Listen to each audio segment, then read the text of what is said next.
I have already intimated that my condition was much worse during the first 6 months of my stay at Mr. Covey's than in the last 6. The circumstances leading to the change in Mr. Covey's course towards me form an epoch in my humble history. You have seen how a man was made a slave. You shall see how a slave was made a man. On one of the hottest days of the month of August, 1833, Bill Smith, William Hughes, a slave named Eli, and myself were engaged in fanning wheat. Hughes was clearing the fanned wheat from before the fan, Eli was turning, Smith was feeding, and I was carrying wheat to the fan. The work was simple, requiring strength rather than intellect. Yet to one entirely unused to such work, it came very hard. About 3 o'clock of that day, I broke down. My strength failed me. I was seized with a violent aching of the head, attended with extreme dizziness.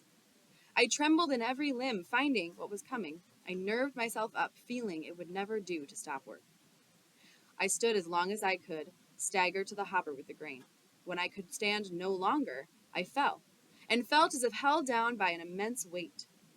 The fan, of course, stopped, and everyone had his own work to do, and no one could do the work of the other and have his go on at the same time. Mr. Covey was at the house, about 100 yards from the treading yard where we were fanning. On hearing the fan stop, he left immediately and came to the spot where we were. He hastily inquired what the matter was. Bill answered that I was sick, and there was no one to bring wheat to the fan.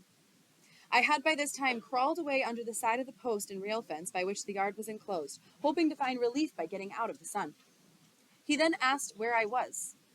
He was told by one of the hands. He came to the spot and, after looking at me a while, asked me what was the matter. I told him as well as I could, for I scarce had strength to speak. He then gave me a savage kick in the side and told me to get up. I tried to do so, but fell back in the attempt. He gave me another kick, and again told me to rise. I again tried, and succeeded in gaining my feet, but, stooping to get the tub with which I was feeding the fan, I again staggered and fell. While in this situation, Mr. Covey took up the hickory slat with which Hughes had been striking off the half-bushel measure, and with it gave me a heavy blow upon the head, making a large wound, and the blood ran freely. And with this again told me to get up. I made no effort to comply, having now made up my mind to let him do his worst. In a short time after receiving this blow, my head grew better. Mr. Covey had now let me to my fate. At this moment, I resolved, for the first time, to go to my master, enter a complaint, and ask his protection. In order to do this, I must that afternoon walk 7 miles, and this, under the circumstances, was truly a severe undertaking. I was exceedingly feeble, made so as much by the kicks and blows which I received as by the severe fit of sickness to which I had been subjected. I, however, watched my chance, while Covey was looking in an opposite direction, and started for St. Michael's. I succeeded in getting a considerable distance on my way to the woods when Covey discovered me and called after me to come back, threatening what he would do if I did not come. I disregarded both his calls and his threats, and made my way to the woods as fast as my feeble state would allow, and thinking I might be overhauled by him if I kept the road, I walked through the woods, keeping far enough from the road to avoid detection, and near enough to prevent losing my way.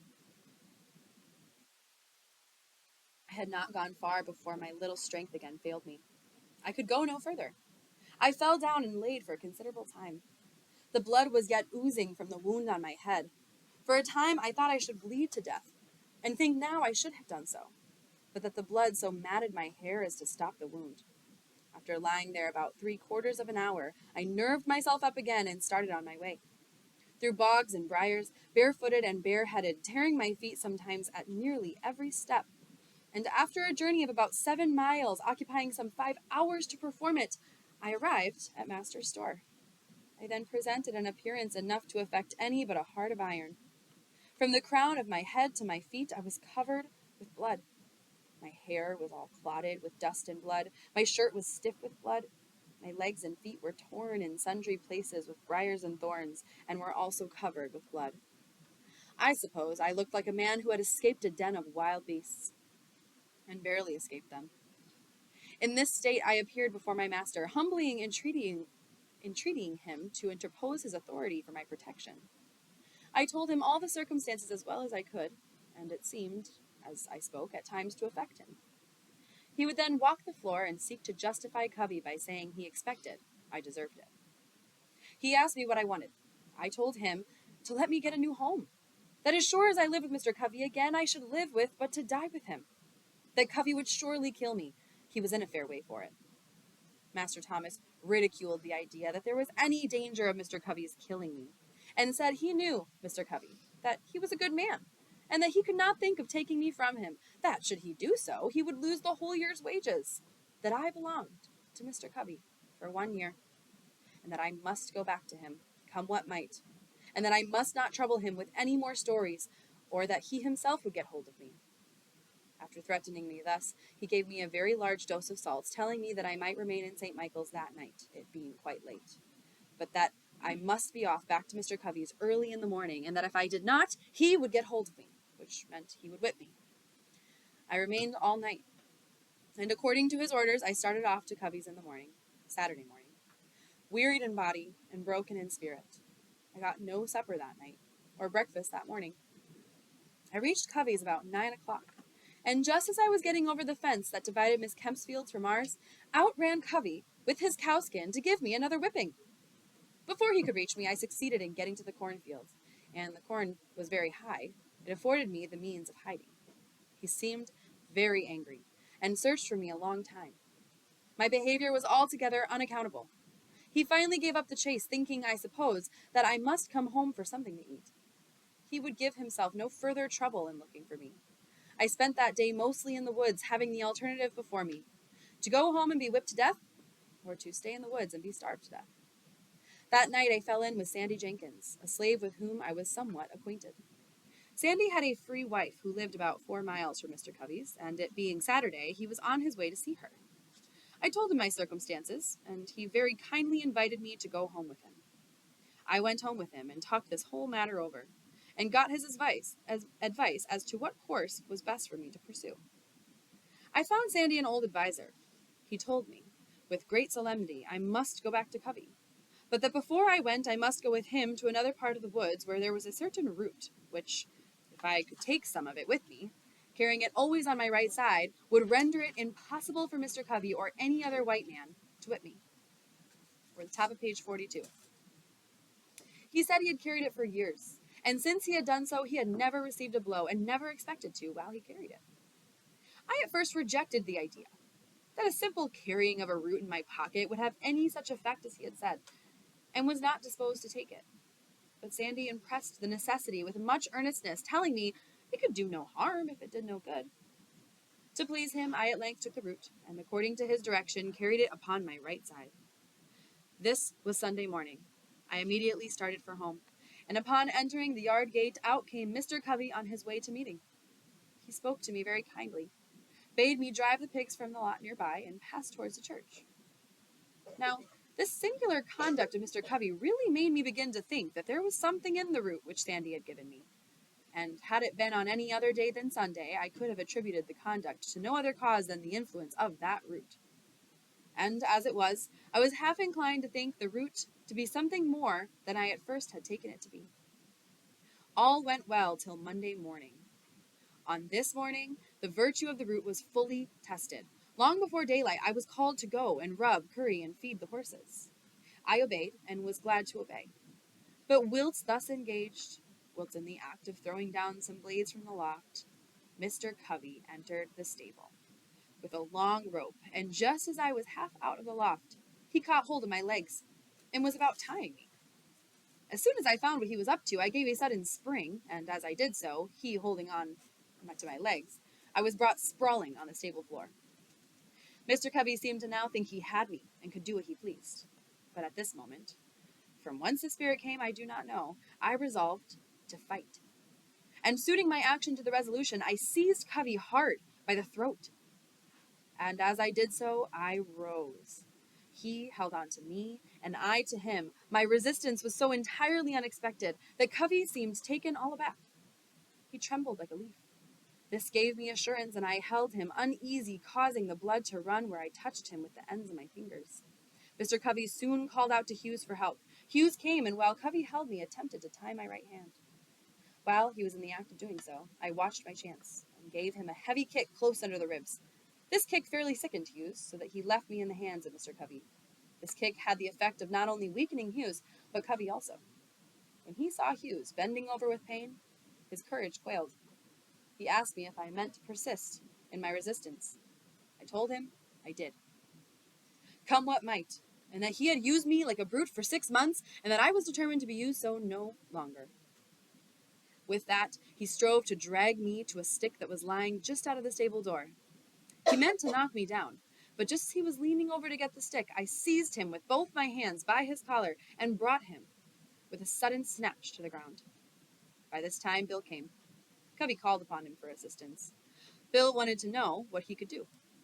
Covey said, "Take hold of him! Take hold of him!" Bill said his master hired him out to work, and not to help whip me. So he left Covey and myself to fight our own battle out. We were at it for nearly 2 hours. Covey at length let me go, puffing and blowing at a great rate, saying that if I had not resisted, he would not have whipped me half so much. The truth was that he had not whipped me at all. I considered him as getting entirely the worst end of the bargain, for he had drawn no blood from me, but I had from him. The whole 6 months afterwards that I spent with Mr. Covey, he never laid the weight of his finger upon me in anger. He would occasionally say he didn't want to get a hold of me again. No, thought I, you need not, for you will come off worse than you did before. Paragraph 12. This battle with Mr. Covey was the turning point in my career as a slave. It rekindled the few expiring embers of freedom and revived within me a sense of my own manhood. It recalled the departed self-confidence and inspired me again with a determination to be free. The gratification afforded by the triumph was full compensation for whatever else might follow, even death itself. He can only understand the deep satisfaction which I experienced who has himself repelled by force the bloody arm of slavery. I felt as I had never felt before. It was a glorious resurrection from the tomb of slavery to the heaven of freedom. My long-crushed spirit rose. Cowardice departed. Bold defiance took its place, and I now resolved that however long I might remain a slave in form, the day had passed forever when I could be a slave in fact. I did not hesitate to let it be known of me that the white man who expected to succeed in whipping must also succeed in killing me. From this time, I was never again what might be called fairly whipped, though I remained a slave for 4 years afterwards. I had had several fights, but was never whipped. It was for a long time a matter of surprise to me why Mr. Covey did not immediately have me taken by the constable to the whipping post, and there regularly whipped for the crime of raising my hand against a white man in defense of myself. And the only explanation I can now think of does not entirely satisfy me, but such as it is, I will give it. Mr. Covey enjoyed the most unbounded reputation for being a first-rate overseer and slave breaker. It was of considerable importance to him. That reputation was at stake. And had he sent me, a boy about 16 years old, to the public whipping post, his reputation would have been lost. So, to save his reputation, he suffered me to go unpunished. My term of actual service to Mr. Edward Covey ended on Christmas Day, 1833. The days between Christmas and New Year's Day are allowed as holidays, and accordingly, we were not required to perform any labor, more than to feed and take care of the stock. This time we were regarded as our own by the grace of our masters, and we therefore used or abused it nearly as we pleased. Those of us who had families at a distance were generally allowed to spend the whole 6 days in their society. This time, however, was spent in various ways. The staid, sober, thinking, and industrious ones of our numbers would employ themselves in making corn brooms, mats, horse collars, and baskets. And another class of us would spend the time in hunting opossums, hares, and coons. But by far the larger part engaged in such sports and merriments as playing ball, wrestling, running foot races, fiddling, dancing, and drinking whiskey. And this latter mode of spending the time was by far the most agreeable to the feelings of our masters. A slave who would work during the holidays was considered by our masters as scarcely deserving them. He was regarded as the one who rejected the favor of his master. It was deemed a disgrace not to get drunk at Christmas, and he was regarded as lazy indeed who had not provided himself with the necessary means during the year to get whiskey enough to last him through Christmas. From what I know of the effect of these holidays upon the slave, I believe them to be among the most effective means in the hands of a slaveholder in keeping down the spirit of insurrection. Were the slaveholders at once to abandon this practice, I have not the slightest doubt it would lead to an immediate insurrection among the slaves. These holidays serve as conductors, or safety valves, to carry off rebellious spirit of enslaved humanity. But for these, the slave who would be forced up into the wildest desperation, and woe betide the slaveholder the day he ventures to remove or hinder the operation of those conductors, I warn him that in such an event a spirit will go forth in their midst, more to be dreaded than the most appalling earthquake. The holidays are part and parcel of the gross fraud, wrong, and inhumanity of slavery. They are professedly a custom established by the benevolence of the slaveholders, but I undertake to say it is a result of selfishness and one of the grossest frauds committed upon the downtrodden slave. They do not give the slaves this time because they would not like to have their work during its continuance, but because they know that it would be unsafe to deprive them of it. This will be seen by the fact that the slaveholders like to have their slaves spend those days in such a manner as to make them as glad of their ending as of their beginning. Their object seems to be to disgust their slaves with freedom by plunging them into the lowest depths of dissipation. For instance, the slaveholders not only like to see the slaves drink of his own accord, but will adopt various plans to make him drunk. One plan is to make bets on their slaves as to who can drink the most whiskey without getting drunk, and in this way they succeed in getting whole multitudes to drink to excess. Thus, when the slave asks for virtuous freedom, the cunning slaveholder, knowing his ignorance, cheats him with a dose of vicious dissipation, artfully labeled with the name of liberty. The most of us used to drink it down, and the result was just what might be supposed. Many of us were led to think that there was little to choose between liberty and slavery. We felt, and very properly too, that we had almost as well be slaves to man as to rum. So when the holidays ended, we staggered up from the filth of our wallowing, took a long breath, and marched to the field, feeling, upon the whole, rather glad to go from what our master had deceived us into a belief was freedom, back to the arms of slavery. Last paragraph, 18. I have said this mode of treatment is a part of the whole system of fraud and inhumanity of slavery. It is so. The mode here adopted to discuss the slave with freedom by allowing him to see only the abuse of it is carried out in other things. For instance, a slave loves molasses. He steals some. His master, in many cases, goes off to town and buys a large quantity. He returns, takes his whip, and commands the slave to eat the molasses until the poor fellow is made sick at the very mention of it. The same mode is sometimes adopted to make the slaves refrain from asking for more food than their regular allowance. A slave runs through his allowance and applies for more. His master is enraged at him, but not willing to send him off without food, gives him more than is necessary, and compels him to eat it within a given time. Then, if he complains that he cannot eat it, he is said to be satisfied, neither full nor fasting, and is whipped for being hard to please.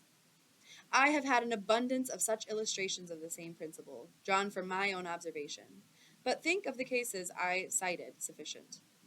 The practice is a very common one.